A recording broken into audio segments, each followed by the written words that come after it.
I was disturbed in the middle of the night by the dogs barking outside at about 2 o'clock in the morning. So I flicked on the outside light and I was faced with a man stood in our driveway holding a huge thick bamboo stick.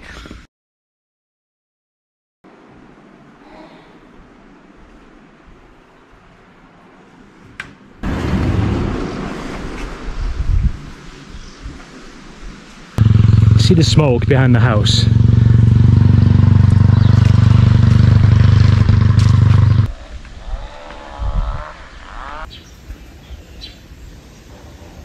Okay, you might be thinking it's just smoke, it's nothing.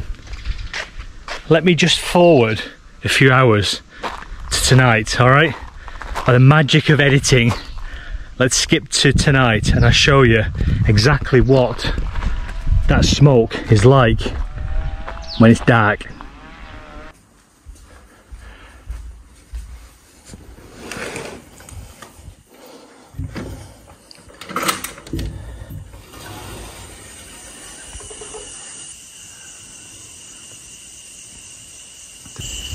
Now, we have reported this to the head of the village, but there's really nothing they can do unless that fire comes further down and it's not on the mountain.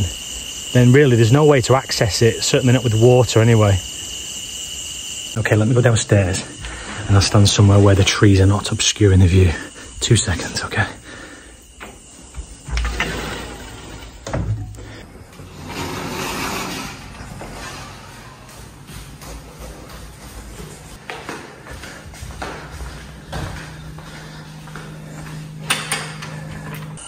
Hey you two. Hello my darling. Hello. Hello. Hey, hey, hey. Hello, hello. Let me go see these fires, okay?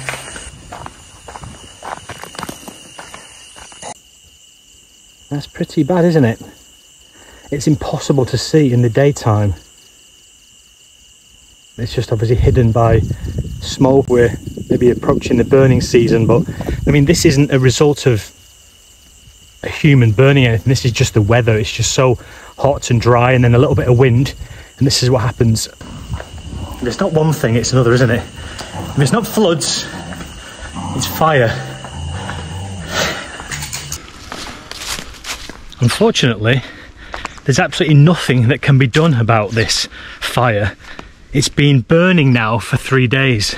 The only thing that could be done would be to go up and in a helicopter and drop water on it, and look, we're in rural Thailand, we're in Isan.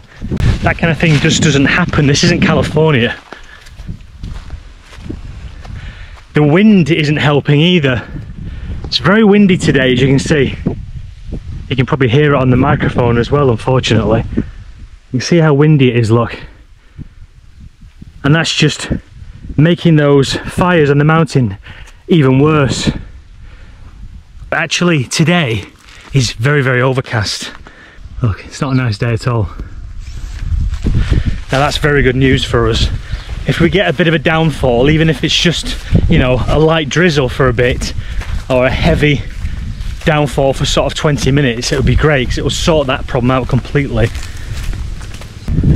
Now that mountain looks to be very close, and look, relatively speaking it is, but it's still probably 1.5 kilometers from our land. Whether you think that is close or not, it depends how big the flames get, doesn't it? It's not often I come down this end of the land. Aside from the vlogging aspect, it's just nice to come down here occasionally. I don't come down here enough. It's beautiful, it's so peaceful. See, this canal is very full. Hey Judy, hey Judy. Okay darling. Hey, you okay? Stamp, be careful of that barbed wire, mate. We put that there for a reason. Come on, let's go back this way. Hey, you two, follow me. Normally these dogs do the opposite of what I say. I've started just making tentative canine suggestions rather than alpha commands. And it actually seems to work a little bit better. The problem is I'm not firm enough with them, which is okay. Look, I mean, there are no hard and fast rules, are there, with how you train dogs? It depends what you want that dog to do, doesn't it, you know?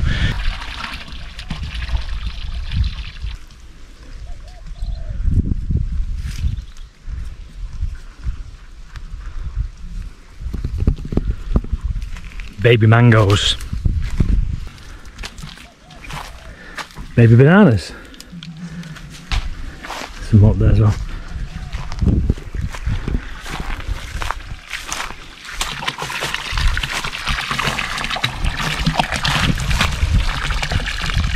One of my blue pipe projects actually working. Let's have a little sit down on my chair. Oh, that's better. This is one of the most relaxing spots on my farm. I love it. The wind seems to have died off a little bit. It's still pretty overcast. The pond's looking beautiful and green. I'm actually tempted to go for a swim. I don't think it's going to happen. It's a bit chilly today.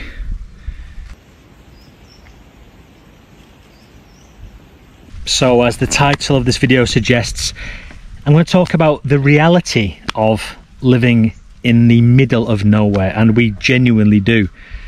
We are not close to any amenities. We're also completely off-grid. There are no utilities to speak of anywhere near this. Of course, there are plenty of good points about living like this remotely. This serenity and this peace and quiet and this calmness, and you know, this is the reason that we chose to live as we do, completely off-grid, with no real neighbours to speak of. I absolutely love this way of life. Obviously it's not for everybody, I understand that. A lot of people prefer to be within a community or within a city or a town where more things are going on and having things at your doorstep, more amenities and conveniences. And I totally get that, because there are times when I crave that as well. But overall, generally speaking, this is what I prefer. This is why we chose this land, and that's why we chose to build this house here. But the reality of living a life such as this is not all good.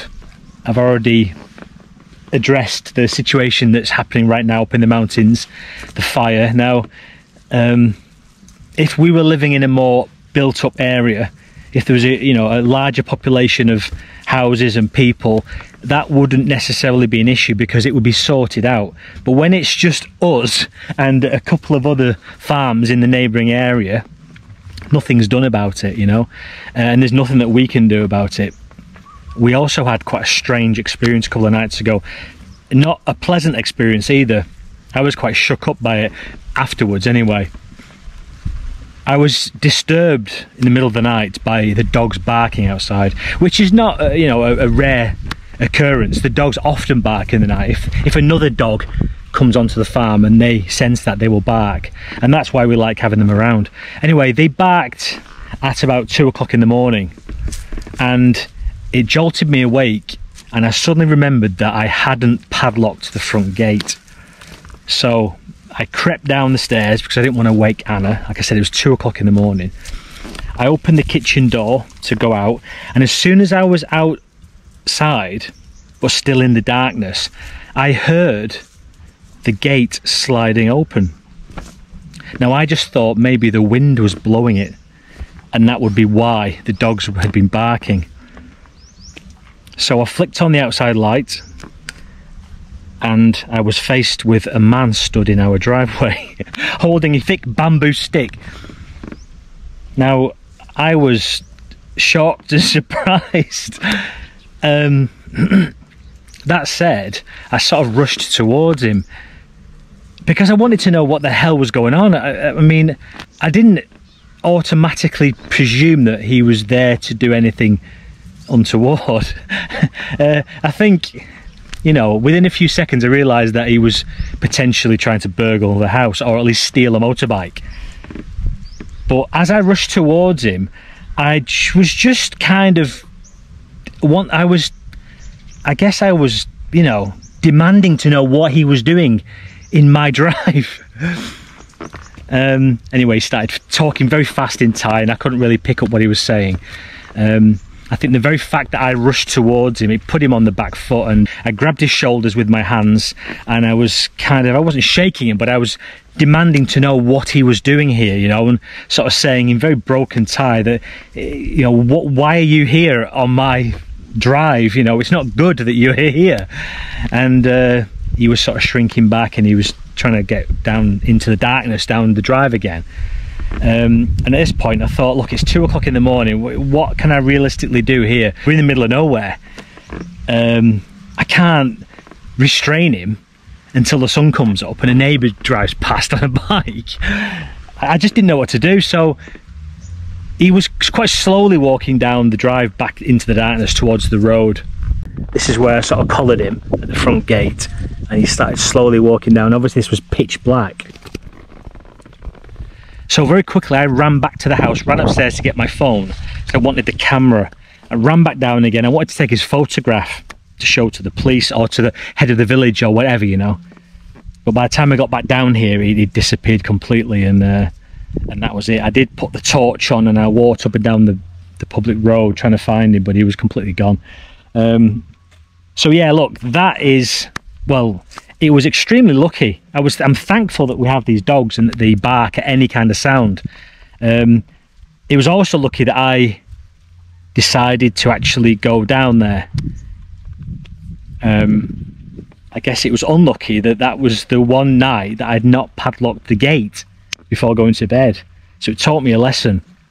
But look, that's just another example of the reality of living in this kind of environment.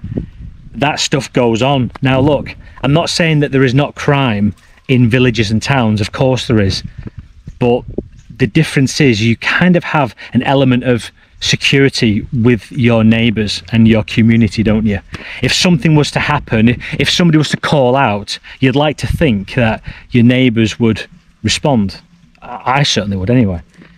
But here, if something was to happen, like with that guy and his big bamboo stick, I could call out as much as I want. No fuckers coming here. Not at 2 o'clock in the morning. So yeah, look, it's not all good. It's not all good. But overall, it is. Overall, I wouldn't change it for the world. Even if he'd have hit me on the head with his big bamboo stick, I'd still be living here. I'd just maybe be telling you this story from a hospital bed.